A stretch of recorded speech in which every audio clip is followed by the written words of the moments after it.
With an over 9% unemployment rate and continuing fears about an economy getting worse before it gets better, should people risk buying a new car? Well, the government seems to think so. Congress just passed a $2 billion extension for the Cash for Clunkers program. The initial $1 billion program that started in June has generated over $920 million in rebates for consumers, ranging between a $3,500 and $4,500 voucher for each vehicle. The idea is to trade in your gas guzzler for a more fuel-efficient vehicle, resulting in an increase in auto sales and another way to help the environment. Here is a breakdown of the car allowance rebate system, better known as CARS. The clunker must be a model year of 1984 or later. The car must have been owned, insured, and registered continuously for the past year.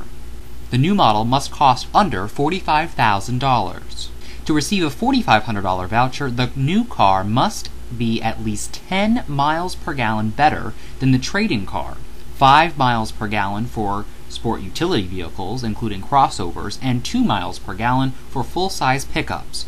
To receive a $3,500 voucher, the difference in fuel economy must be as little as 4 miles per gallon for cars, 2 miles per gallon for SUVs, and 1 mile per gallon for trucks. With the program in place, total U.S. auto sales were down 12% from just a year ago. Yet it was the best sales rate this year. Major automakers including Ford and Toyota have shown support for the program, especially after seeing over 220,000 auto sales as a direct result of the Cash for Clunkers program. So nationally it appears to be working, but what about right here in the state of Maine? Maine Secretary of State Matt Dunlap told MPBN, quote, "The Cash for Clunkers program has been very good for the dealers, and we've been very busy from it. We've had an elevated sort of an uptick in the number of titles and title applications that we've been processing." I met with the owner of the Jolly John Auto City in Saco, Mr. Jolly John himself, to discuss the effects of the program on his business. What it did, I think, was kind of stirred the economy and got people thinking, oh, gee, maybe I can buy a car and afford to buy a car. Because who's kidding who, for the past year or so, savings have been going up and up and up, so people weren't spending money.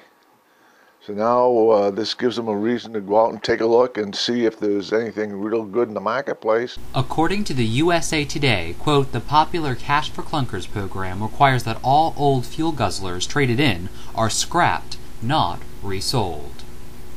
This would mean as much as 750,000 drivable vehicles won't ever get to the consumer, whose demographic includes lower-income families and college students. During non-recessionary times, as much as half of all college drivers chose to buy used vehicles for their mode of transportation. In 2009, during this economic downturn, those numbers are expected to be much higher. With less used cars on the lot, those so-called clunkers might cost a lot more.